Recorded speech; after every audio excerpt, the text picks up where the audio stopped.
चाहता हूँ मैडम सभापति महोदय। प्लीज हो गया बैठ जाइए धन्यवाद स्पीकर महोदय, आपने मुझे इस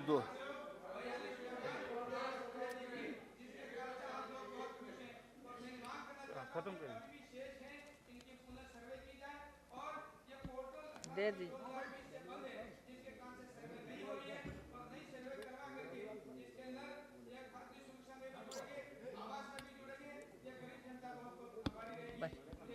बैठ धन्यवाद हो गया, स्पीकर महोदय, हाँ, आपने इस बजट पर मुझे बोलने के लिए अवसर प्रदान किया। मैं केवल बिंदुओं पे ही चर्चा करने वाला हूं। प्रधानमंत्री आवास योजना के बारे में हमारे वित्त मंत्री साहब ने बताया कि 80 लाख मकान हमारे बनाए जाएंगे, लेकिन इसमें सबसे बड़ी खामियां ऐसी है कि जो डाटा आज उपलब्ध है ये 2011 का डाटा है, जिससे जो सही मायने में उसके जो लाभार्थी है जिनको ये बेनिफिट्स मिलना चाहिए वो नहीं मिल रहा है। तो मेरी मांग है कि ये जो डाटा है इसका रीसर्वे किया जाए और नए डाटा के हिसाब से सभी लोगों को मकान देना चाहिए। बजट में 5G के बारे में भी कहा गया है, लेकिन आज हम देख रहे हैं BSNL की हालत क्या है। आज BSNL 3G भी नहीं दे पा रही है। हमारे मोबाइल जो हमें सरकार ने मोबाइल दिया है ये 3G के अलावा चलता नहीं है। तो इस बारे में भी आप गंभीरता से विचार करके 5G की स्कीम बहुत अच्छी रहेगी, लेकिन ये BSNL के द्वारा चलाएंगे ऐसी मैं उम्मीद करता हूँ। मैडम, उर्वरक का जो मामला है ये बहुत ही गंभीर विषय हमारे देश के लिए है। आज जो यूरिया पर से या जो फर्टिलाइज़र है उस पर से जो सब्सिडी कम कर दी है, जिससे किसानों को काफ़ी नुकसानों का सामना करना पड़ रहा है। मेरी सरकार से इस विषय में मांग रहेंगी।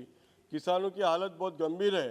देश के सभी किसान जो हमारे वेदर है, इस वेदर के कारण जो हालात पैदा हो जाती, कभी भी बारिश आ जाती है, तो उस मामले में जो पहले जो सब्सिडी थी उसको याज इट इज अगर किया जाए तो बहुत अच्छा होगा। प्रधानमंत्री फसल बीमा योजना में भी इस साल कटौती की गई है, लेकिन ये प्रधानमंत्री फसल योजना का जो लाभ होता है, हम सरकार को बार बार बोलते हैं, हर राज्य बोलता है कि हमें जब चक्रवात आता है, तूफानें आती है तो हमें इसका बेनिफिट मिलना चाहिए। लेकिन जब हम बस इस बीमा योजना का लाभ ले रहे हैं, हम बीमा उसका किसान निकाला है खेती का, तो इसकी ज़रूरत क्यों पड़े? क्योंकि ये जो हमारे जो एजेंसी होती है, ये एजेंसियां किसानों के खेत तक आके उनको कोई लाभ नहीं देती है। इस बारे में भी सरकार ने गंभीरता से सोचने की बहुत ज़रूरत है। मैं एक और भी बहुत महत्व का विषय है कि कोरोना के पहले जब 2020 में कोरोना आना था, उस समय हमारे जो बच्चे थे, अनएम्प्लॉयड लोग थे मैडम, वो उनकी आयु लगभग एलिजिबिलिटी की आखिरी इसमें आई थी, और 2 साल हमारे कोरोना में जाने के कारण सरकार ने इसके ऊपर बहुत गंभीरता से ध्यान देके उनको 2 या 3 साल की मुदत बढ़ा देना चाहिए। किसानों के लिए एक सबसे अच्छी योजना नाबार्ड के द्वारा हमारे देश में इम्प्लीमेंट की जाती है। बहुत अच्छी संस्था है।